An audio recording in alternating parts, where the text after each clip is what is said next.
your source for everything paranormal. Para-X. The views expressed and the opinions given by the individual host and their guests do not necessarily reflect those of Para-X, its affiliates, or its sponsors. Merry meet and merry part, bright the cheeks and warm the heart. For tread the circle thrice about, to keep unwelcome spirits out. Bide within the law you must, in perfect love and perfect trust. Mind the threefold laws you should, 3 times bad and 3 times good. These 8 words the read fulfill, and ye harm none, do what ye will.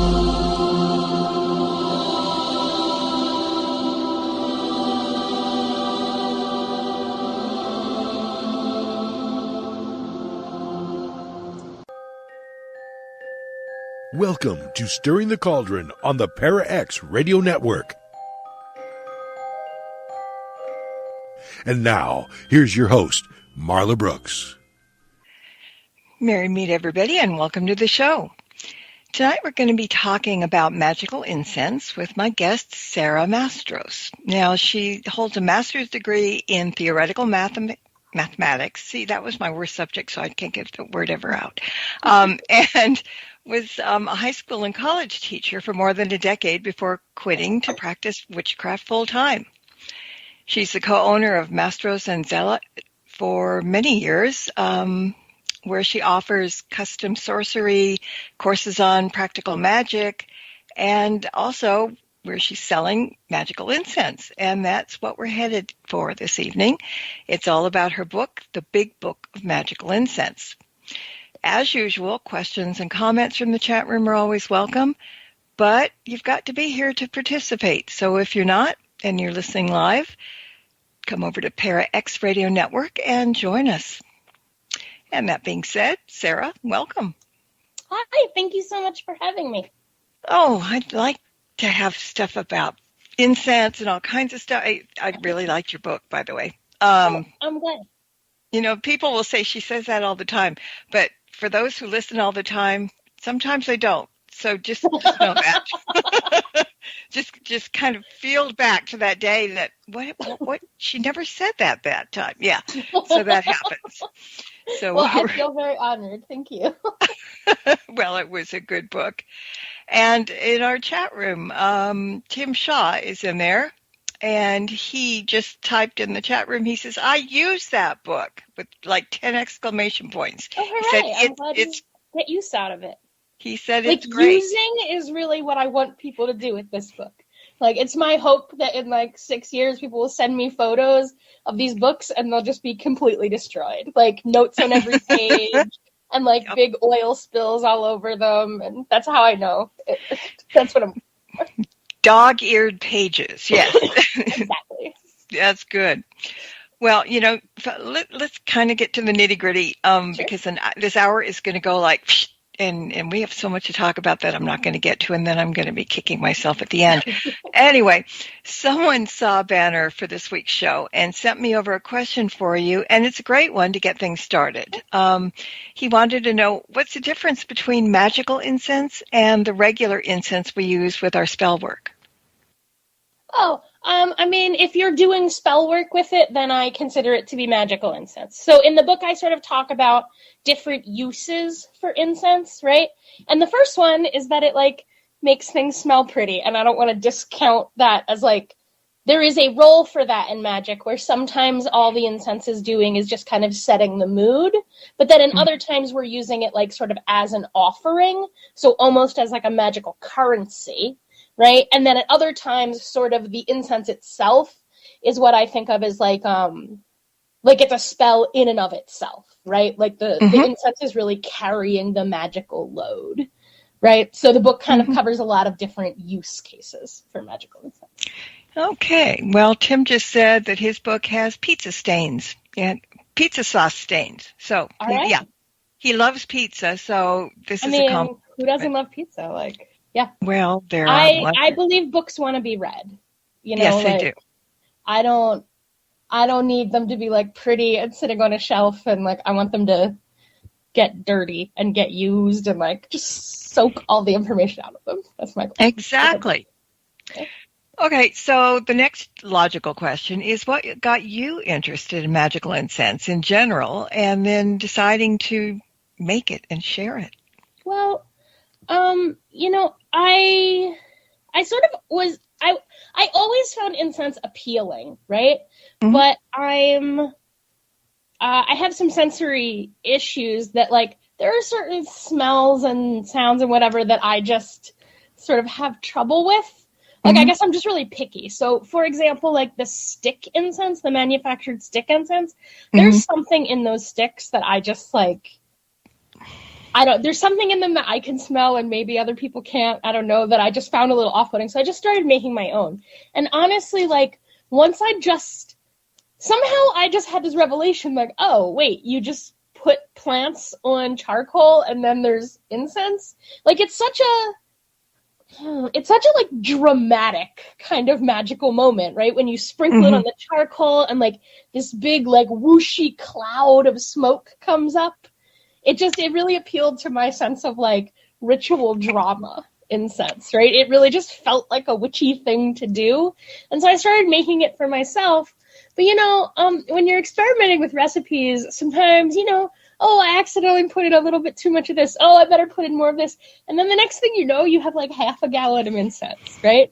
So then I'd be desperately trying to give out incense to everybody I knew because I was never going to use this much incense, right? Especially then I wasn't as good at making it. So it wasn't always shelf stable when I first started because I didn't really know what I was doing, right? So I started giving it out, and then I just sort of slowly started selling it. And, I'm not really very good at marketing. So my marketing strategy for incense has always just been, incense is kind of hard to market. It's just kind of like a bowl of leaves. Like, it's kind of hard to make it look pretty in a photo. And its essential characteristic, right? Smell is not a thing I can put in an ad. So I would just describe what was in them. And people would ask, like, oh, why did you use this ingredient? And then I would explain. And then I was like, oh, I should write a book about this. So then I did. Yeah, well, I'm glad you did. And Tim in the chat room was talking, he said, seriously, using herbs and mixtures on charcoal is crazy great and very effective for the purpose at hand. And as you were talking about it, I remember the first time I used charcoal, and it was like an epiphany. Right? It's so fun and like the smells, the smoke. Yeah. I love it. I love the little like hiss and pop of like the resin on the charcoal. I like the like phases of the smell. Like, it smells really different at the beginning, and then you can like smell the different incense at the different ingredients at different times. And especially during ritual, I really liked the ability to like just tailor it, right? So like every time I'd hit a barber's name in an evocation, I'd like throw an extra pinch, right? Or I'd start off with one incense and like phase into another one over the course of the ritual. I don't know. I find it like just a sensually delightful thing to be engaged with. You can get very flamboyant with it, but yes, it is very ritualistic. Yeah. Also, no, go ahead. The other thing is, honestly, I'm not like clever-handed, right? Like, I'm not especially good. Like, I see a lot of people who have all these like craft skills. Like, they're like, my mother was a master embroiderer, my father was a carpenter. Like, I grew up with a lot of craft skill that I'm bad at. Like, my hands are not clever, but incense is really easy to make. Like, right? It didn't feel as like some of the things I see people make in witchcraft, I'm like, oh gosh, I do not have the patience or the manual dexterity to make this amazing thing. But incense, like, the plants do all the work. You mix stuff together and light it on fire. I think it was like the most essential kind of potion making. Like, I also make oils and things, but I feel like those are more technical. And incense is really just like the most sort of like intimate way to just interact with the plant. Okay, so you're mind reading me because somebody in the chat just had a question asking if essential oils are considered to be incense. I'm not that invested in making incense like a really technical word. Like, in a broad context, like if you burn it for the purpose of making a nice smell, I would just call that an incense. Personally, I don't normally use essential oils in incense, but I mean, it's partly just that I have a lot of whole plant material sort of in stock, and I don't always have essential oils in stock. Right. So because like I said, I really like the sort of like sensual element of like the sound of them, and like I really like to keep them as whole, as close to the living like plant as I can get it, is sort of the way I prefer to work with them. But yeah, you can definitely use essential oils more or less interchangeably with incense. So the recipes in the book, you could make them with oils, but oils and whole plant materials, like their sort of relative strengths are different. So you'd have to like the recipe wouldn't smell the same if you made it with oils. And so you might want to like play around with the recipes some as you converted them to oils. But they'd basically, like most of the recipes would work with oils as well. All right. You got another question in the chat room. Do you ever mix essential oils with the herbs? I don't usually. When I do, it's usually because like I have something in oil form that I don't have in plant form. Like I think a lot of people have this idea that like you look at a recipe and like it requires these things and then you get those things and then but that's not really how I do it. I just kind of like open up my witch pantry and I think to myself, well, today I'm doing this kind of spell, and I just kind of like rummage around and see what I have and kind of make something kind of on the fly, right? So like I never really wrote down recipes until I was giving them to other people. Like the only reason I was writing down recipes is because I felt like if I was selling people incense, I had to tell them what was in it. Yeah, well, even still, like my Hecate incense, the recipe in the book is like the base of what I make, but every time I make it, it's different. Depending on like what's in season and what I have in stock, and just like I don't know what the spirits like move me to put in at that particular time. So when I use essential oils and incense, it's usually just because I'm out of whole plant material. And like I said, for the most part, I just have more plants. Like I have more jars of leaves than I do jars of oil in my house. So I don't usually use essential oil, but that's not like a judgment call on using them. I just don't. Also, they're quite expensive. Yeah. Well, do you recommend growing your own herbs or just buying them from retailers? Absolutely. Like when possible, I always encourage people to either grow their own or wildcraft. And like those are the most important sort of plants to work with, right? So because I'm sometimes making incense like in bulk, I do buy retail because I can't like grow or wildcraft like a sufficient quantity of some of these herbs.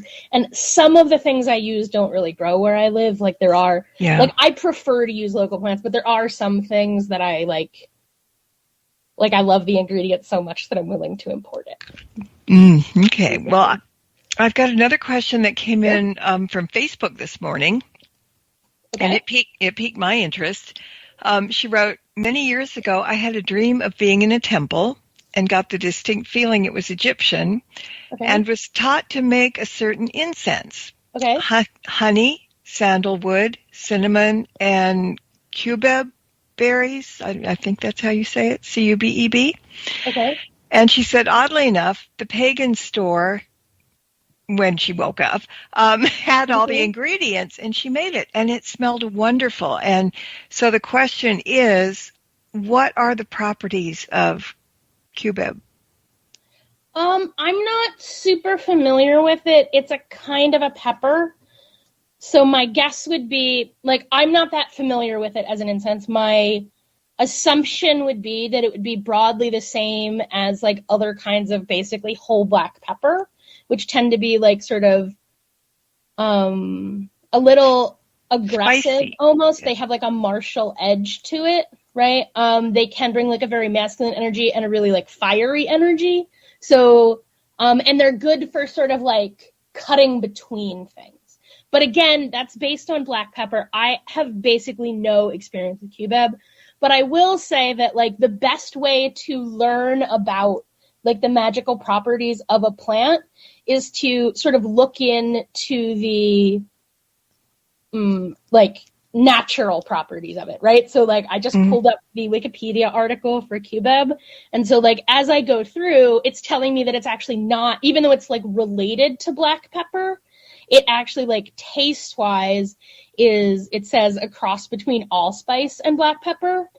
And so allspice, that leans a little more into like a lavish sort of lush, like those Spice Island kind of spices. Right? Broadly, they have this complex history of like trade along the Silk Road and then like really complex colonial exploitation. Like the plant themselves has like a complex history, right? And a lot of cultural associations, and all of those play into its magical qualities, right?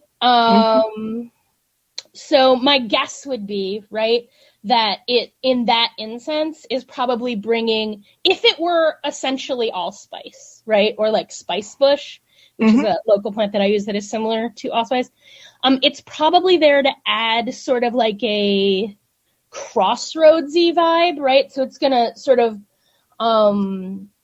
give you like a mercurial edge about the interconnection between ideas and people, and it's gonna have this sense of like a luxury trade good. Like it's a really rich, luxurious thing.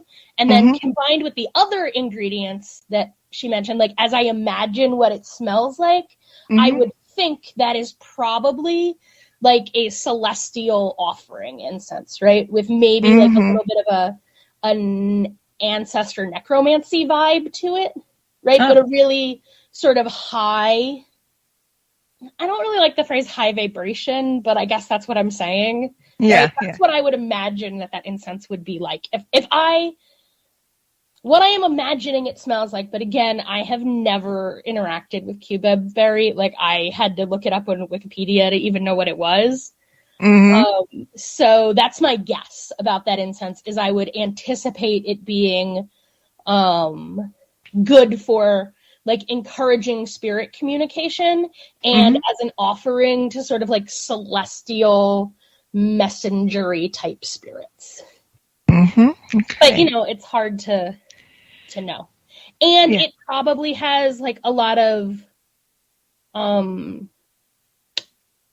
the magical virtues of a plant or of anything else, right? They come from different places. So some of them are like chemical properties, like the way it influences human neurology, right? Like sponsor drugs, they do things to your brain, right? And then there's sort of like an emotional component, which is mostly culturally determined, right? So like the way that people interact with a smell is related to like the contexts in which they interact with it.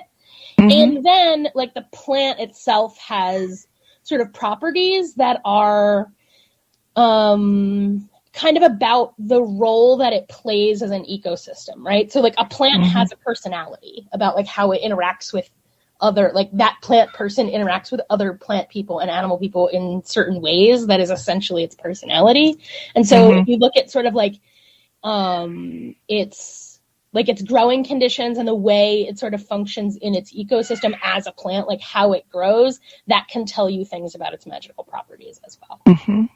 So I guess I'm sorry I can't talk to that particular plant, which That's okay. I don't have any experience of, but that's sort of, I think, the best way to like determine the magical virtues of a plant is to just think, like, just learn about the plant.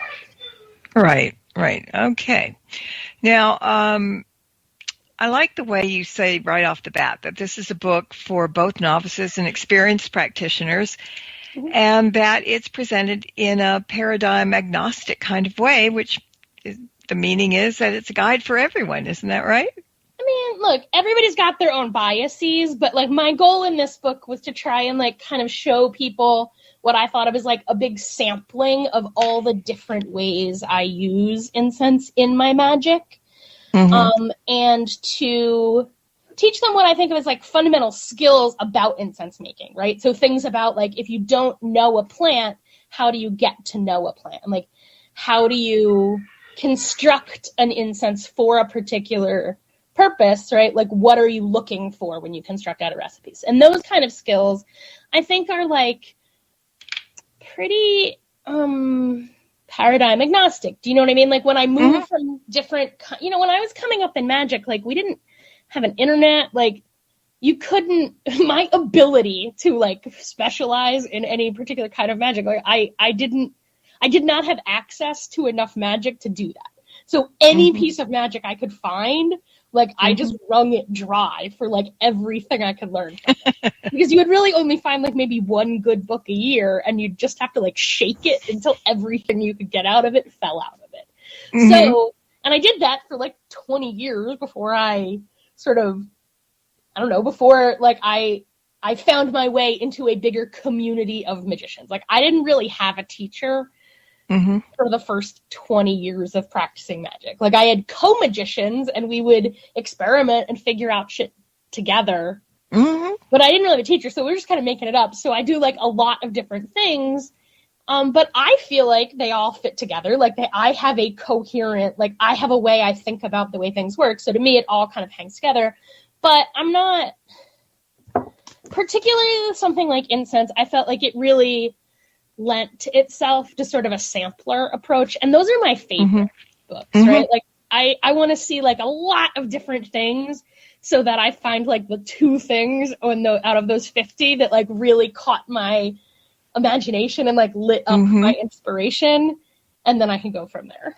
So. Well, there are a couple of things in your book that caught my eye. Oh, good. And so let's let everybody know the book is broken down into 3 parts. There's fundamentals, ingredients, and recipes. And you have some very interesting backstories in the book. For example, when reading the chapter on the science of scent, I was surprised to learn that scent is developed in the womb. And all I could think of when I read that was, what's there to smell in there but amniotic fluid, and that probably doesn't smell. But you say, well, tell everybody why.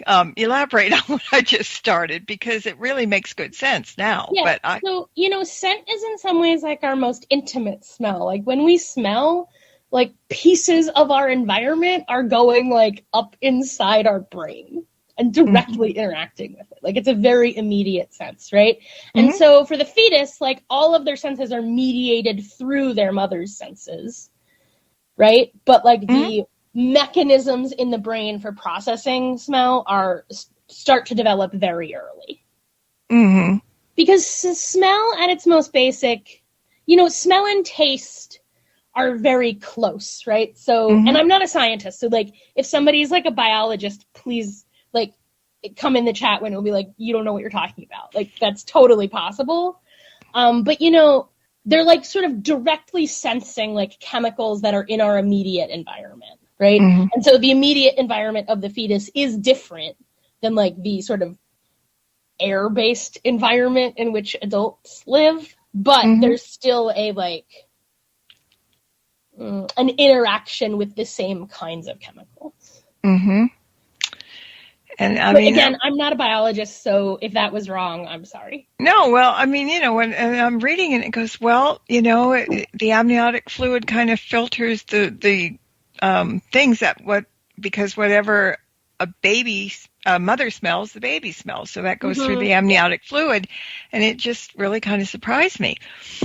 And then you were talking about a brief history of incense in the West.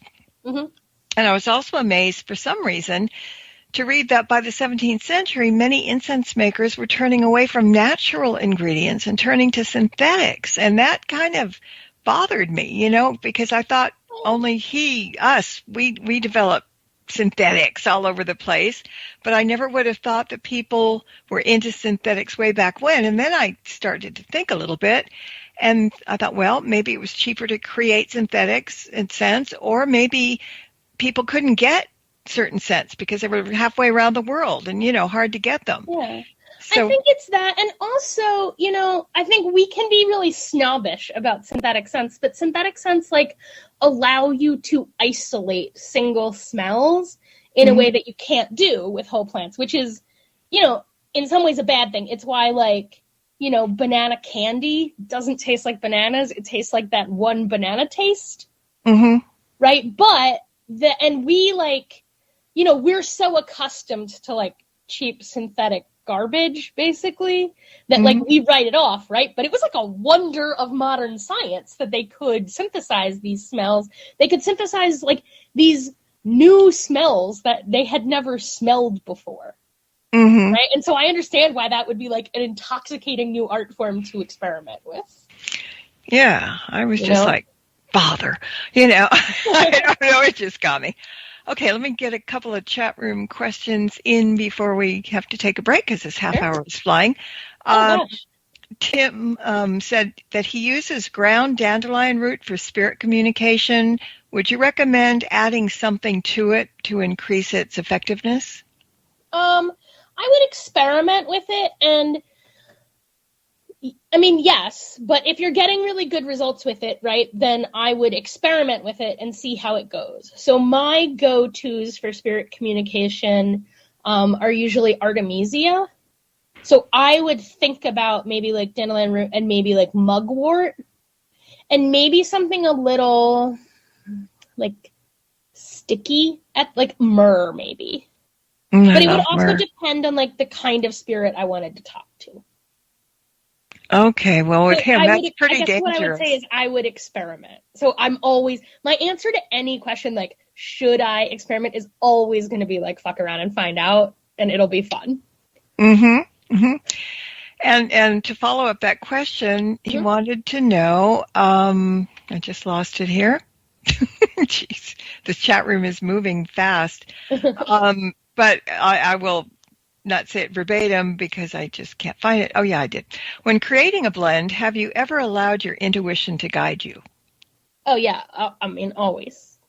That's what I was going to think. Which, I mean, every once in a while, it has led me into something that turned out to be gross. But not usually. Like, I have pretty good, a lot of that kind of thing. It's just like cooking, right? I think a lot of it is like, once you sort of have a familiarity with the ingredients, you can sort of imagine what they're going to be like when you combine them.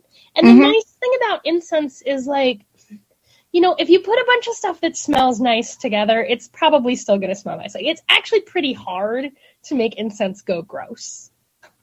Like, not impossible. I have definitely burned things and been like, oh, no, we don't smell that anymore. But, like, for the most part, like, if it smells nice by itself, you can kind of imagine what it will be like with other things. Yeah, well, sometimes, I mean, there's some cheap incenses that, you pick up here and there when you're younger and can't afford anything but the 99-cent ones. And some of them, they had the potential to be good, and they're all basically like jasmine and sandalwood, but they are so strong and so pungent. And they just have a little bit of like an almost, to me, they have sometimes like sort of an antiseptic chemical-y smell that I actually think, having experimented with a lot of kinds, I think the smell I don't like is in the sticks themselves. Like the wood punks that they use to make them. I think there's something about the way they cure them that like I object to the smell of.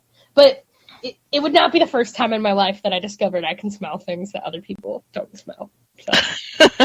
Well, that's always good. No, and I've heard that before. Somebody was talking about incense on the show years ago and said the same thing. It's how you make it, what you put it, if you're doing a stick and the punks thing. And it makes a lot of sense because some people, when they decide they can do things, they don't necessarily do things. How do I say this? Well, they're not being extravagant in how they do it. They'll get anything cheap to make it up, kind of thing. Which I get. Like, I was, as I mentioned, like, I got into this quite young, so I've done a lot of dollar store magic. But at the end of the day, like, there's nothing cheaper than the weeds that grow in a roadside ditch, and that's actually, like, very solid incense material.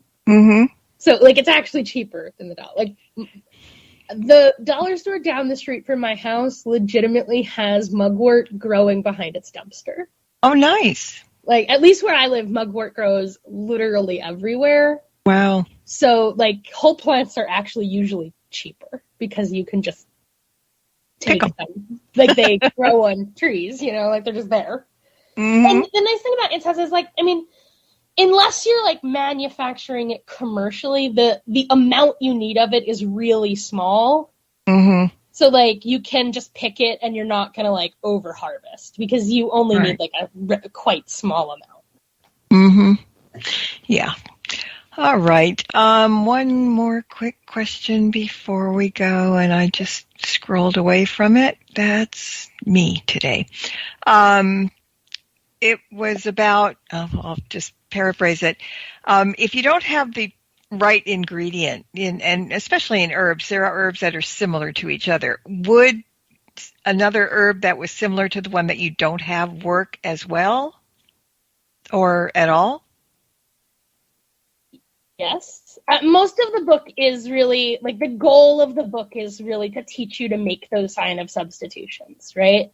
So will it work as well? I mean, it might work better, right? Like, it's hard to say. I guess I can't make, like, a blanket statement that you can substitute anything for anything else. Mm-hmm. Like, they all have their own individual properties, but, like, yeah, in general, like, for example, like Artemisia, you can usually substitute one for the other.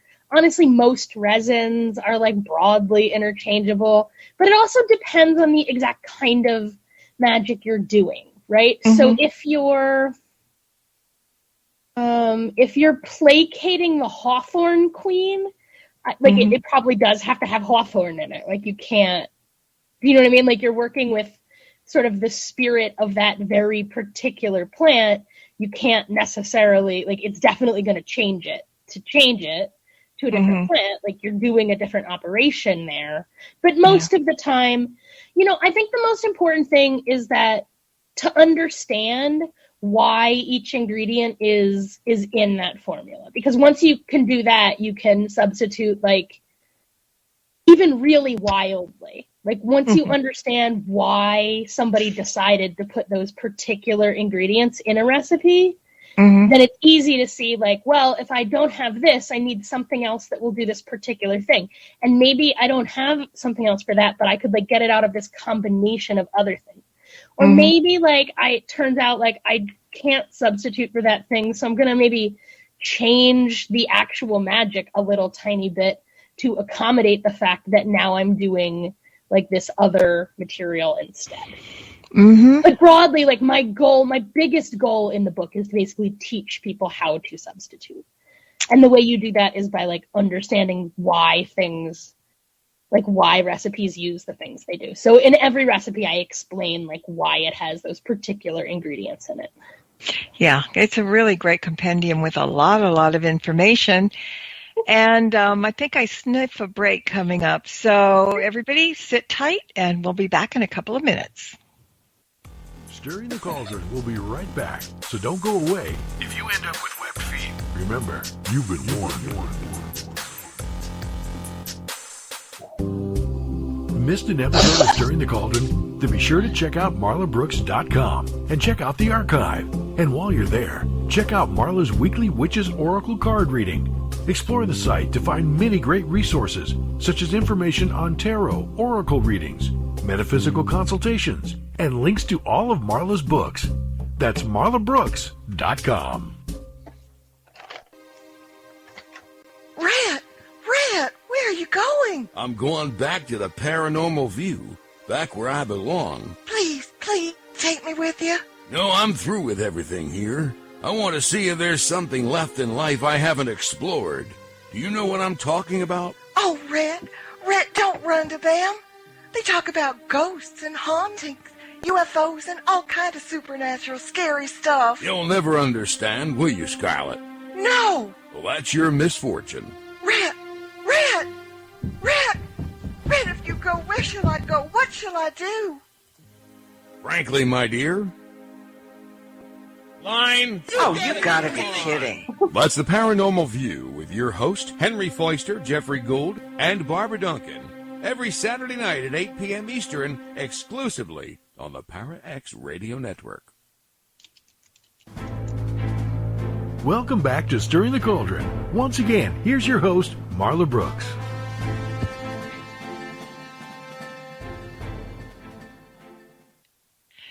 And my guest tonight is Sara Mastros, and we're delving into the big book of magical incense.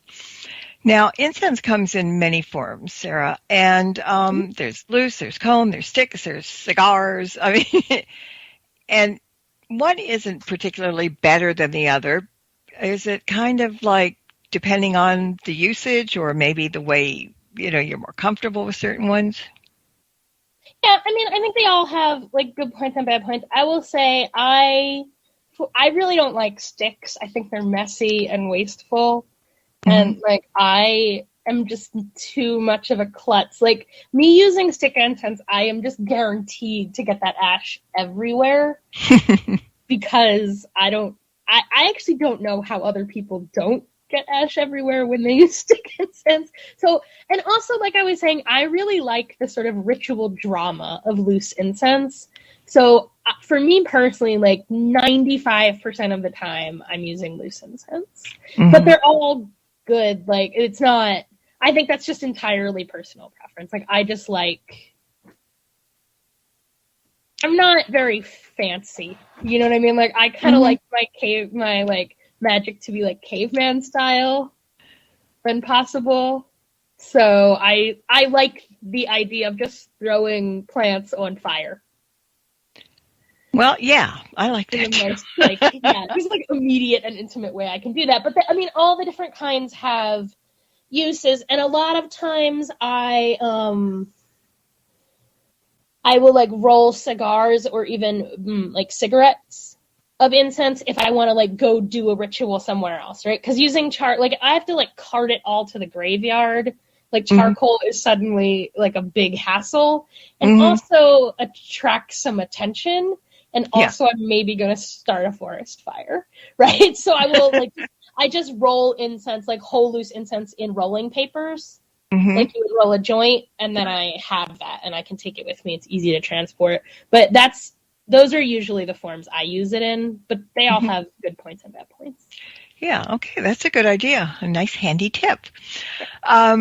In many spells, people use incense for their properties, and there are several scents that people are familiar with, sandalwood, frankincense, nagchampa, jasmine, blah.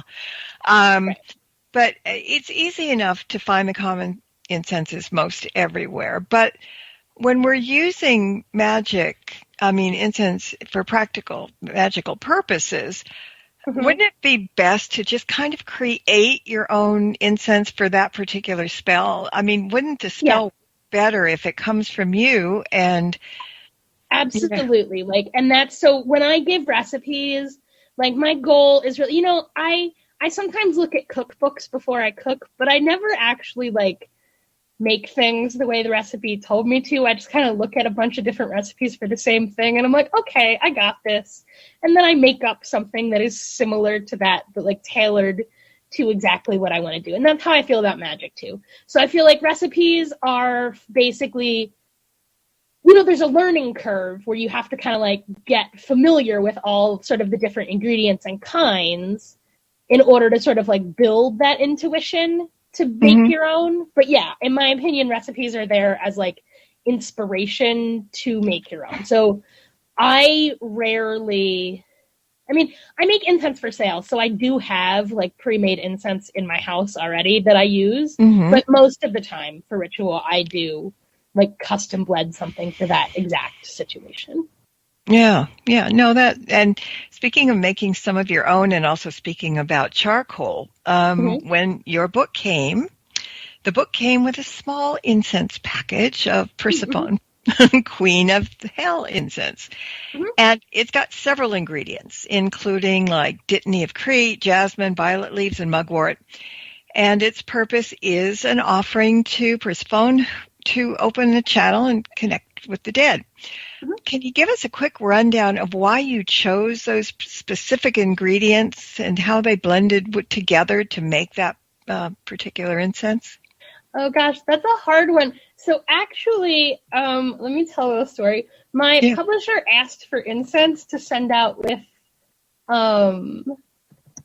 the book on kind of short notice, and that was actually the incense that I had on hand that I had made like for my own use, right? So if I look at this list of ingredients, I think it's frankincense. I don't have it in front of me. There's 13 ingredients in it, and somebody I was who was interested in incense, and I can't remember now, but she was, when I was saying, well, it's this and this and this and this and this because it really smells good, and she said one of those things is poisonous, and I don't know which one it was.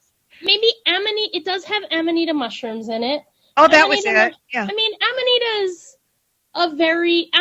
is the like red toadstool mushrooms with the white spots on them. That's it. They're neuroactive, and they're definitely poisonous in large quantities. But even if the entire bag full of incense that they sent you, if you lit it all at once, put like a bag over your head and huffed it, that still would not be enough to poison you. Like, you would maybe get a little high from it. I like that.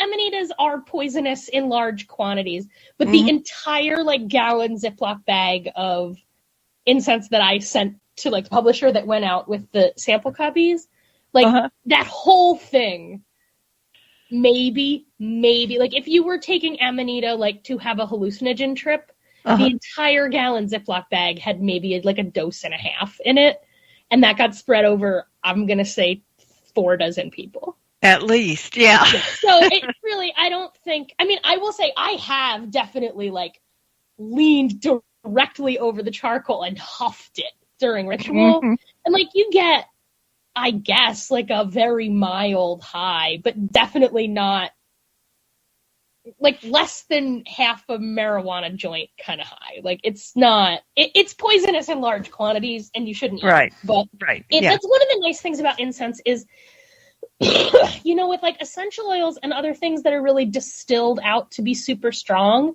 you have to be really careful. And I'm not saying like there is an appropriate level of caution you should use when experimenting with unfamiliar chemicals and plants, but in the quantities you use for incense, and like the way you use incense, like I'm not encouraging people to smoke it out of a pipe, although you could. Like even that would not kill you. Like this particular one, it's got a lot of frankincense in it, so I think it would be really unpleasant in your lungs to smoke it. But like even if you're huffing it during ritual, even if you're huffing it like in a tiny bathroom where you are hotboxing the incense, I still don't think there's barely enough to like get you high, much less poison you. So amanita mushrooms are technically poisonous, but are widely used in tons of magical applications. I will pass that on. I mean, good looking out. Like I wasn't trying to poison you, so good job. No, I didn't worry me. But when she said it, I mean, I had no clue. But I said, you know, that can't be. You know, I promise. Yeah, it would be really bad form on me if I said for poison. You, for the publisher, for everybody else. You know, and I'm trying to explain that to her. So it's like, okay, I just had to bring it up. But it really does smell. Poison yourself with incense. I haven't tried it yet with the charcoal, but I'm looking forward to it. You know, it's those little sparkles from the charcoal when you get started. I think that like the little hiss sizzle noise it makes. Yeah. As they like spread across. I love everything about incense. I know. So I was really happy to get that in short term. Yeah. Now we were talking, you know, about different uses of incense, and one of the things that people may or may not use it for are offerings, because, you know, if we're offering something to in spell work, you know, it may be some honey, or it may be, you know, you don't think that it's incense necessarily, but you have a whole chapter in the book about basic offerings, basic offering incenses, and you know, since offerings are so important in our practice, let's talk a little bit about that. Well, incense is a very, very traditional offering in a lot of different religious and magical contexts and cultures.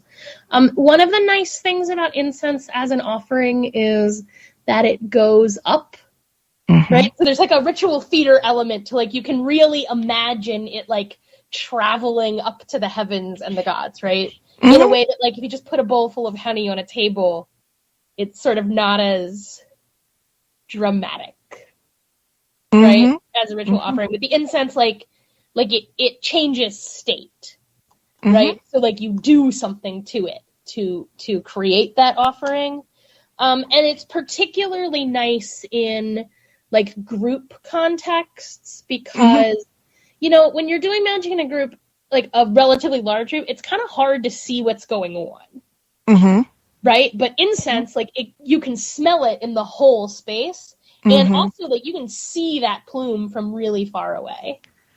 Yeah. And then also, you know, incense provides, like, it's a very ephemeral medium, like a cloud, right? And so just like you can look into the clouds and, like, see images in them, you can scry in incense smoke as well. So you have this offering element that sort of also creates kind of like a space in which the spirit can manifest. In a carefully constructed incense, like, the way I think of it is you've sort of, like, created a little bubble of, like, natural habitat for that spirit that makes it easier for them to manifest. I like that.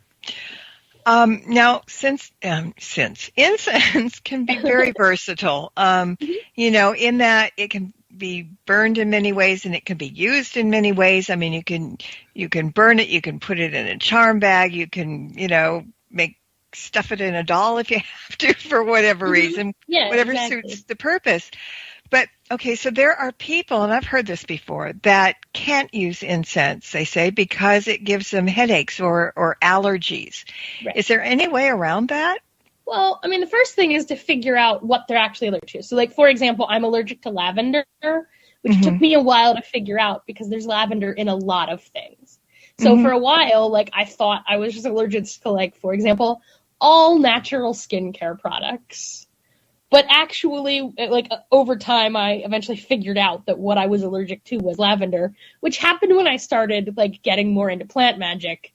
Because once you, like, put your hand in a bag full of lavender, and you're like, oh, I'm just covered in hives now. Like, it, you know, once you're dealing with large quantities of lavender, it becomes pretty clear that that's what you're allergic to. So that's the first thing, right? And the other thing is, like, it depends. I guess what I'm saying is it sort of depends on the exact case, right? So if it's the fact that it's smoke, right? Like, a lot of people just don't like smoke. You can use it as, like, a potpourri, so you can, like, just smell it in a bowl. Yeah. Right? You can, most incenses you can, like, boil in water to produce, like, a scented steam. Right? And you can also, like, use the plants in different ways, but I would never encourage somebody to, like, use materials they're allergic to. So, I mean, if you're allergic to whatever's in the incense, don't use that. Well, if you know, and then sooner or later you're going to find out, like you did. Yeah, exactly. And so, for example, that's why none of the recipes in the book have lavender in them. Okay. Because I didn't want to give people recipes that, like, I didn't experiment with because I'm allergic to lavender. So there's no lavender in the book. I know somebody that's lavender allergic too, so that's good. And it's in everything. Like, well, because it's a really cheap essential oil. That's why lavender scent is in everything. I keep thinking lavender. I keep thinking of Yardley soap. I just dated myself a whole lot. So I'm going to go on to the next thing. If you want to start learning how to make your own incense, somebody in chat room just said, or Tim said, that he'll be growing his own herbal garden this year, herbal incense garden. So what do you tell people when they say, well, I'd really like to learn how to put these things together and whatever? I mean, would you suggest that they have a lot of different herbs ready and then they can kind of experiment? Or how do you get started if you want to just make your own incense? I think the thing to do is to start with just, like, a very small sort of, like, pantry of basic ingredients, right? Which would be? Yeah, so I usually recommend somebody have a resin.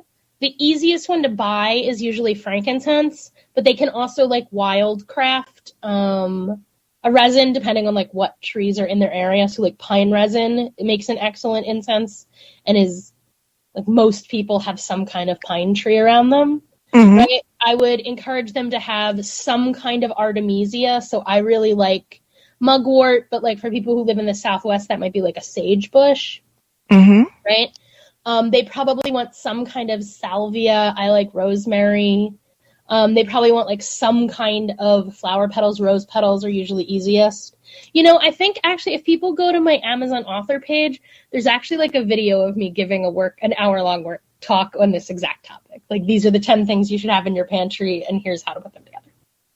Oh, yeah, okay. Yeah, that would be good. I encourage people to like use whatever they have on hand, right? So I will say the vast majority, in fact, if you look at the recipes in this book, I think you can tell that like actually the vast majority of my recipes lean on maybe like 24 ingredients that I'm just like recombining in different ways, right? And a lot of them, you can think of as kind of categories, right? So like cinnamon is a great thing to put in incense. And it's just, super easy to get. So basically, I would encourage people to just get like a small pantry of ingredients that they can grow or wildcraft or just like buy at the grocery store and experiment with them. But really, any kind of spices that you use in cooking have a role in incense as well. So like every spice in your cabinet, put it on charcoal and see what it's like. Oh, that's nice. No, people that don't... Side note, certain kinds of ground, for incense, you want to be careful about putting really finely ground spices, like kitchen ground spices, on charcoal because they can spark. And I really strongly don't put ground black pepper on charcoal. Ooh. Like, you're basically making like mace.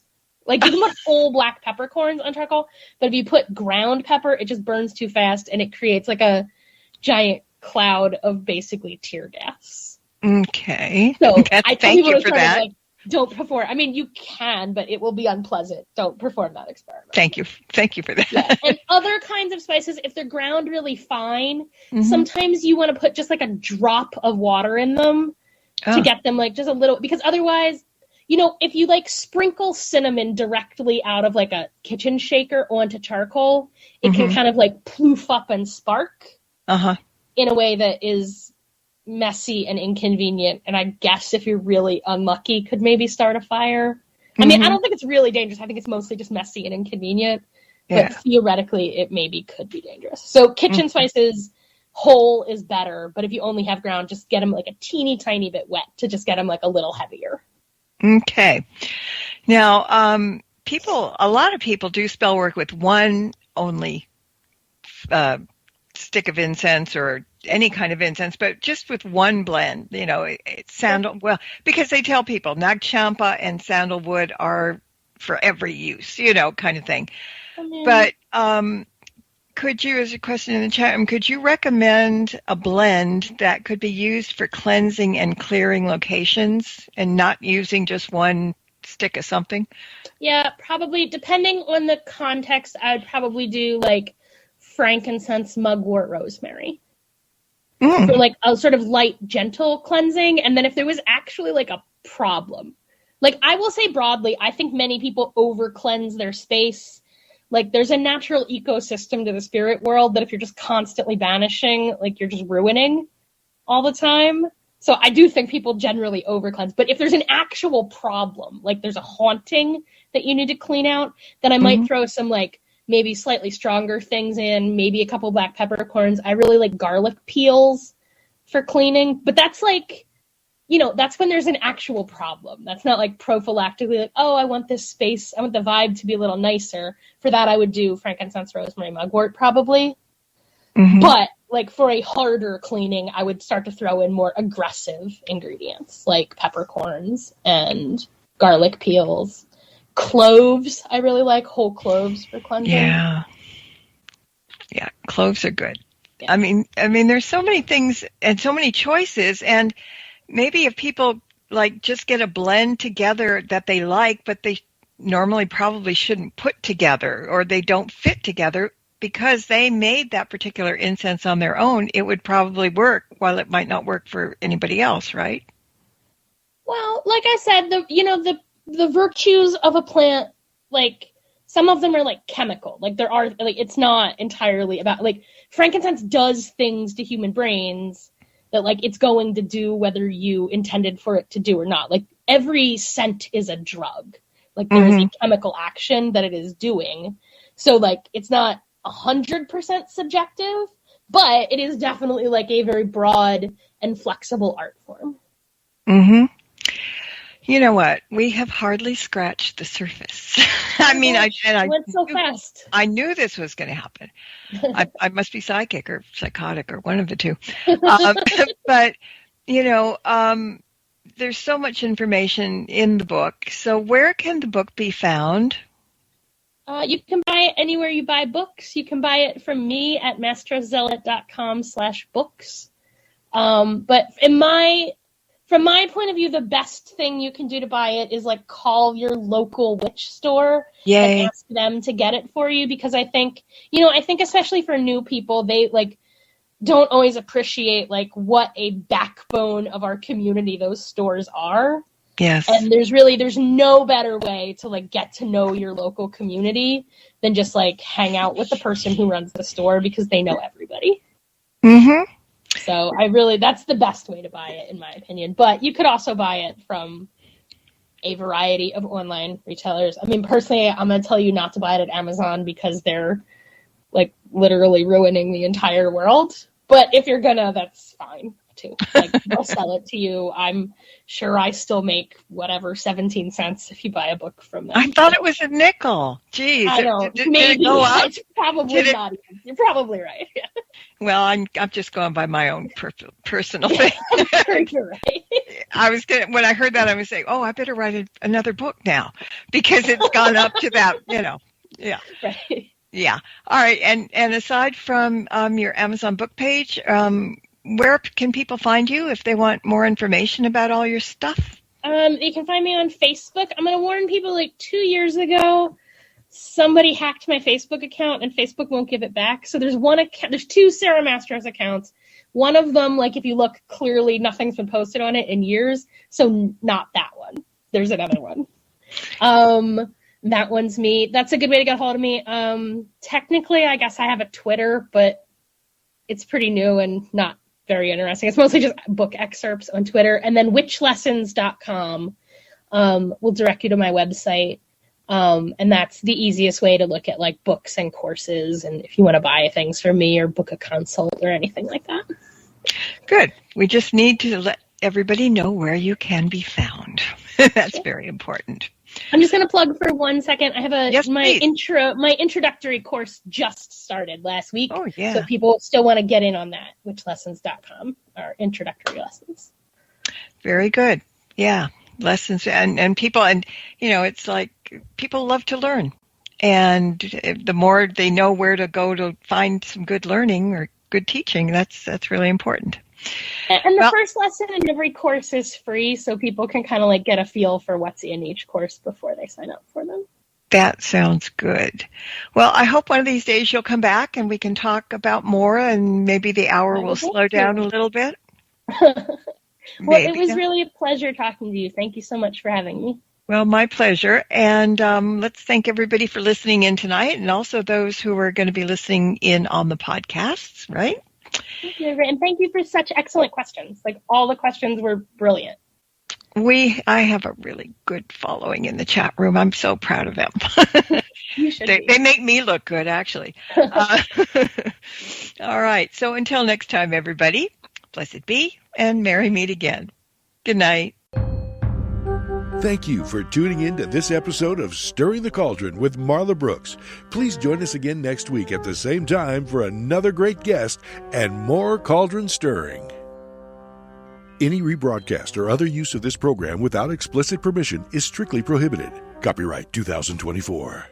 The Mysterioso March by Kevin MacLeod is licensed through Incompetech.com.